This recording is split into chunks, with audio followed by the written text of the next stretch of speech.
Cinta, dengarkanlah, ku ingin mendengar suaramu. Nyanyikan lagu-laguku bila kau rindukan aku. Cinta, relakanlah, akhiri cerita tentang kita. Ku tahu berat bagimu untuk melepaskan aku. Ku minta kepadamu, jangan keluar malam ini karena ku tak akan menemuimu. Ku minta kepadamu, jangan keluar malam ini.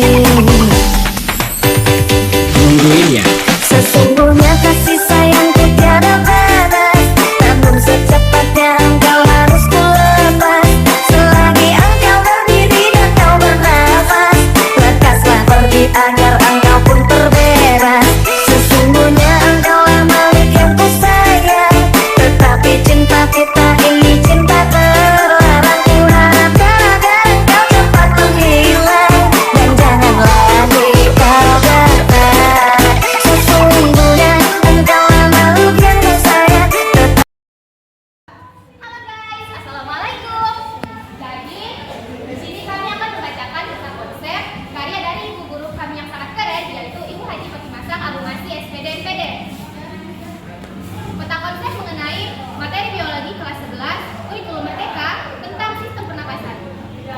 Yang pertama, pernapasan, yaitu ada pengertian pernapasan, kemudian proses pertukaran gas, memasukkan oksigen atau O2 dan mengeluarkan karbon dioksida atau CO2. Kemudian ada fungsi pernapasan, sumber energi bagi sel melalui respirasi seluler.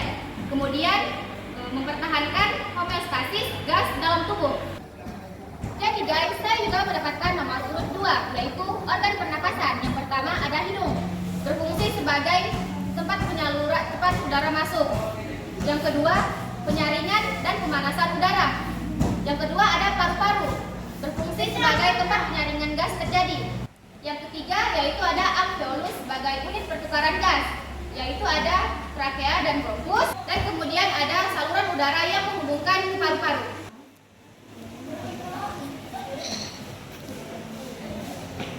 Saya membacakan yang ketiga, yaitu macam-macam pernafasan. Terdiri atas 3 macam-macam pernafasan, yaitu pernafasan eksternal, internal, dan saluler. Pernafasan eksternal terdiri atas 2, yaitu terjadi di paru-paru, pertukaran gas antara darah dan udara.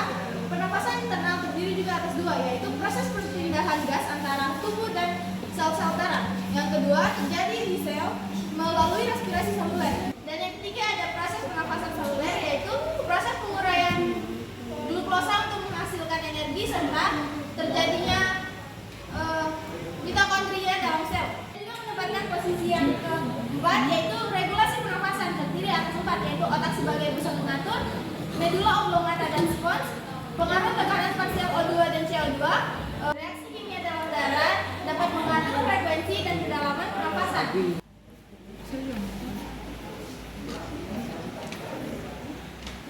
Saya menempati posisi kelima, gangguan pernapasan, penyakit pernapasan, asma biokritis, pneumonia, faktor lingkungan dan genetik, kebutuhan oksigen, ketinggian tempat olahraga dan kondisi medis.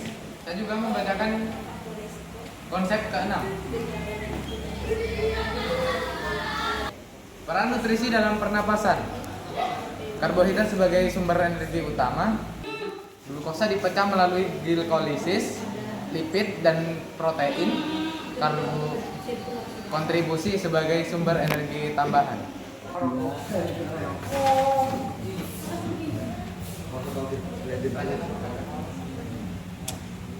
Konsep ini mengenai alat pernapasan manusia untuk materi biologi kelas 11 kurikulum merdeka. Alat pernapasan manusia. A. Sistem pernapasan manusia. 1. Organ utama. A. Paru-paru. B. Trakea. C. Bronkus. D. Alveolus. 2. Fungsi utama. A. Pertukaran gas dalam kurung oksigen dan karbon dioksida. Saya juga menempati nomor 2. 2. Fungsi utama. A. Pertukaran gas dalam kurung oksigen dan karbon dioksida. B. Transportasi oksigen ke seluruh tubuh. C. Pengaturan pH darah.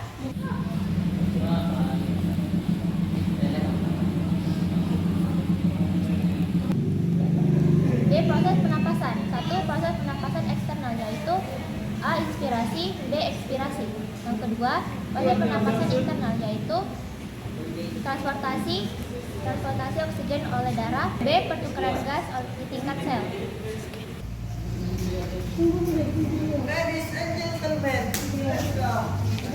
Satu. Pengaturan pernapasan. Sistem saraf pernapasan. A. Pusat pernapasan di batang otak. B. Pengaruh sistem saraf terhadap frekuensi pernapasan. 2. Pengaruh faktor eksternal. A. Kadar oksigen dalam udara. B. Kadar karbon dioksida dalam darah.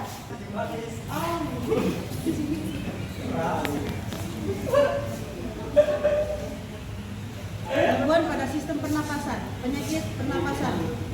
Infeksi saluran pernapasan terbagi menjadi dua, yaitu influenza dan pneumonia. Penyakit bronkitis kronis terbagi menjadi dua, yaitu bronkitis kronis dan penyakit paru bronkitis kronis (PPOK). Dan terakhir, gangguan lainnya terbagi menjadi dua, yaitu asma dan tuberkulosis. Saya juga menempati di posisi ketiga. Peran gaya hidup pada kesehatan pernapasan, pengaruh kebiasaan merokok. Komponen merokok yang berbahaya terbagi menjadi tiga, yaitu nikotin, tar, dan gas karbon monoksida. Dan terakhir, dampak merokok pada pernapasan terbagi menjadi dua, yaitu penyakit paru-paru dan kanker paru-paru.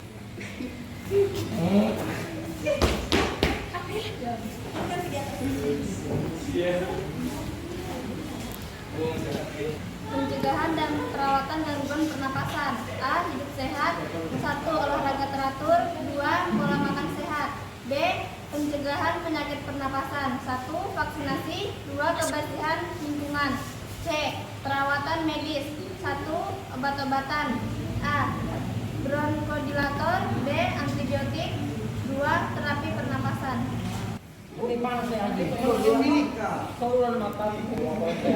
Peta konsep mengenai mekanisme pernapasan manusia dalam praktikum biologi. Judul peta konsep mekanisme pernapasan manusia. 1. Kotak utama. Mekanisme pernapasan manusia menjelaskan secara singkat tentang proses pernapasan manusia. Dan juga menempatkan urutan nomor 2. 2. Cabang pertama. Organ pernapasan. Subtopik paru-paru.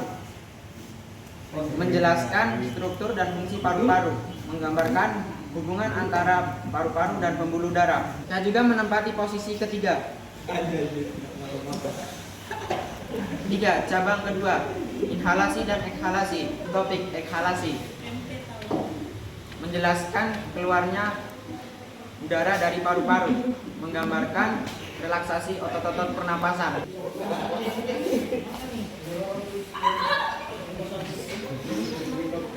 Gas pertukaran.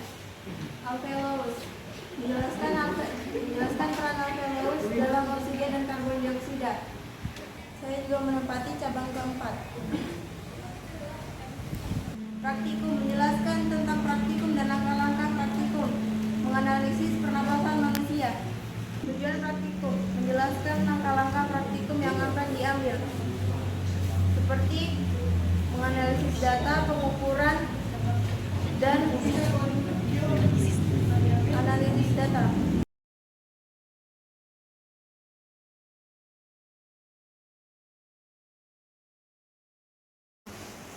Saya akan membacakan cabang kelima, hasil praktikum. Subtopik data yang diperoleh. 1. Menjelaskan hasil pengukuran yang diperoleh selama praktikum. 2. Menggambarkan grafik atau tanda data. Subtopik kesimpulan. Menarik kesimpulan dari hasil praktikum. Hubungkan teori dengan mekanisme pernapasan manusia. Akan juga membacakan cabang ke-6. Signifikansi. Subtopik relevansi kesehatan. 1. Menjelaskan signifikansi mekanisme pernapasan manusia dalam kesehatan manusia. 2. Mengaitkan pengetahuan praktikum dalam situasi sehari-hari.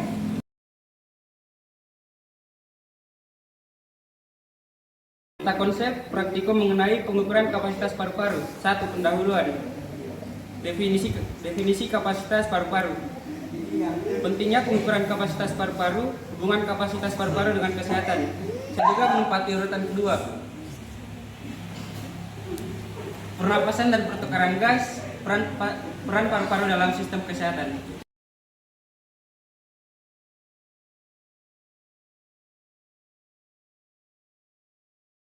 3. Alat dan bahan praktikum, yaitu spirometer, masker hidung, dan petunjuk penggunaan alat. Saya juga menempati posisi keempat. 4. Prosedur praktikum, yaitu subjek atau siswa, kalibrasi alat, dan penggunaan kapasitas pengukuran paru-paru.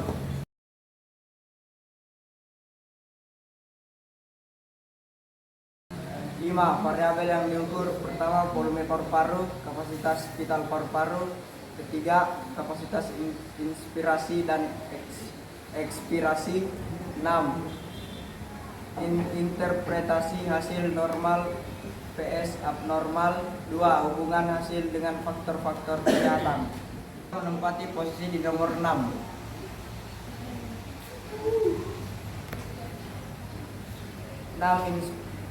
Interpretasi hasil normal vs abnormal. 2. Hubungan hasil dengan faktor-faktor kesehatan.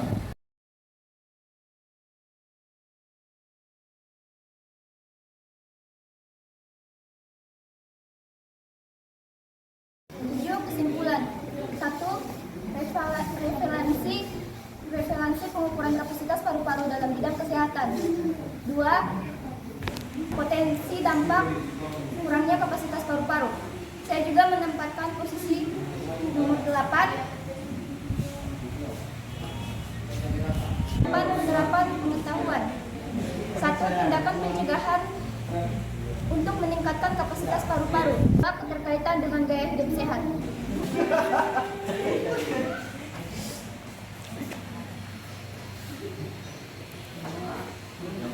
Konsep memberikan gambaran secara struktural mengenai materi biologi kelas 11 yang berfokus pada pengukuran kapasitas paru-paru melalui praktikum. Setiap bagian dapat dikembangkan lebih lanjut dengan penjelasan yang rinci dan contoh-contoh yang memudahkan pemahaman siswa. 1. Pengantar definisi pernapasan. Pentingnya memahami faktor-faktor yang mempengaruhi frekuensi pernapasan. Saya juga menempati posisi nomor 2. 2. Faktor internal. A. Aktivitas metabolisme, hubungan metabolisme dan frekuensi pernapasan.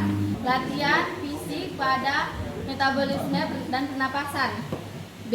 Kondisi kesehatan, penyakit respirasi dan frekuensi pernapasan. Hubungan antara tekanan darah dan frekuensi pernapasan.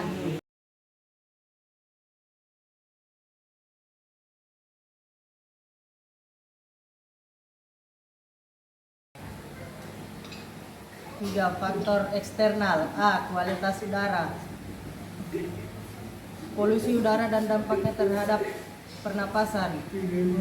Hubungan antara kandungan oksigen dan frekuensi pernapasan. B. Suhu lingkungan, pengaruh suhu pada aktivitas metabolisme dan pernapasan. 2. Adaptasi tubuh terhadap perubahan suhu dan pernapasan. Kualitas udara. 1. Polusi udara dan dampaknya terhadap pernapasan. 2. Hubungan antara kandungan oksigen dan frekuensi pernapasan. B. Suhu lingkungan, pengaruh suhu pada aktivitas metabolisme dan pernapasan. 2. Adaptasi tubuh terhadap perubahan suhu dan pernapasan.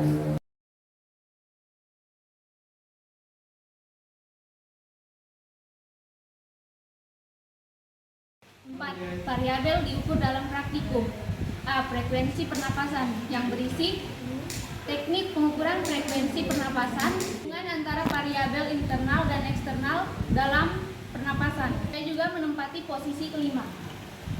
5. Langkah-langkah praktikum yang berisi persiapan alat dan bahan, pengukuran faktor internal, pengukuran faktor eksternal, dan analisis hasil.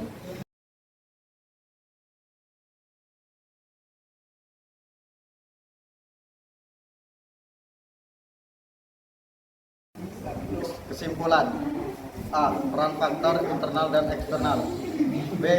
Implikasi praktis untuk kesehatan. Saran. A. Langkah-langkah untuk meningkatkan kualitas pernapasan. B. area penelitian lanjut.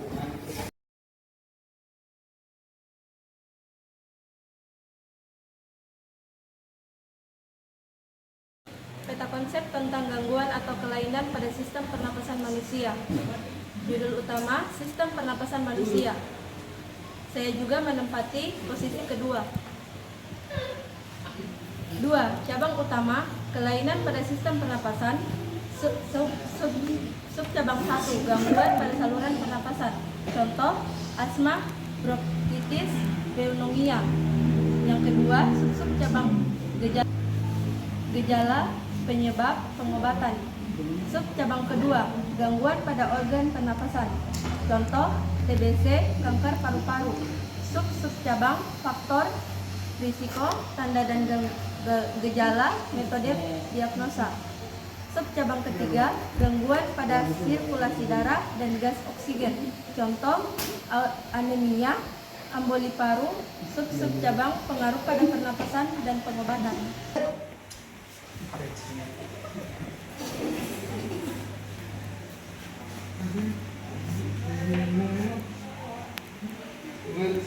Cabang utama, faktor risiko dan pencegahan. Subcabang 1, faktor risiko umum. Contoh, merokok, polusi udara, genetika. Subcabang pengaruhnya pada sistem pernapasan, strategi pencegahan.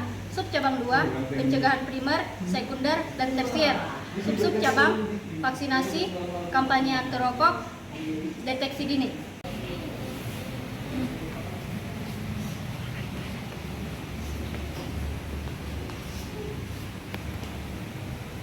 Konsep mengenai pengaruh pencemaran udara terhadap sistem pernapasan manusia. Judul pengaruh pencemaran udara terhadap sistem pernapasan manusia. 1. Pencemaran udara. Jenis pencemaran udara: partikel, gas, zat kimia.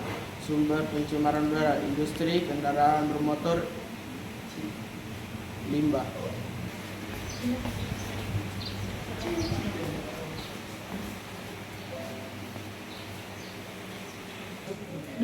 Komponen udara: oksigen 2, nitrogen N2, karbon dioksida, CO2, gas-gas lainnya.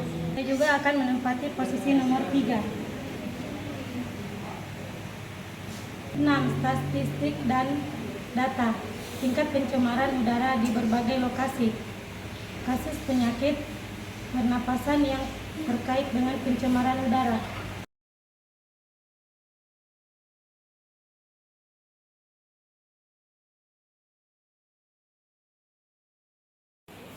Pengaruh pencemaran udara terhadap manusia. 1. Pernafasan tertahan. 2. Partikel pencemaran. 3. Zat kimia berbahaya. 4. Penurunan kualitas udara. 5. Indeks kualitas udara. 6. Dampak pencemaran jangka panjang dan jangka pendek.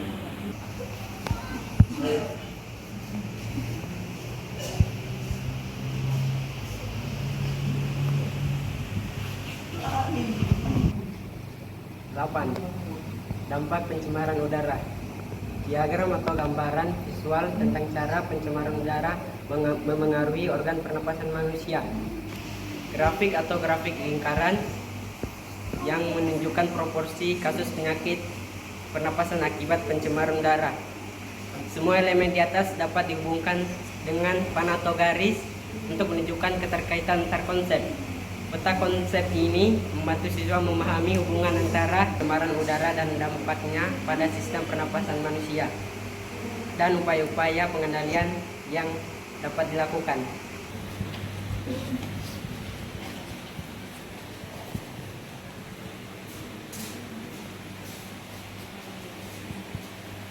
Penyakit pernapasan. 1. Penyakit kronis, asma, bronkitis, emfisema. 2. Infeksi saluran pernapasan, ISPA. 3. Kanker paru-paru.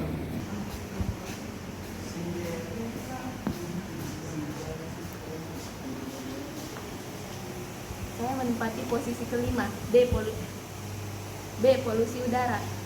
1. Pencemaran indoor meliputi asap rokok dan bahan kimia rumah tangga. 2. Pencemaran outdoor meliputi partikel debu, gas monoksida.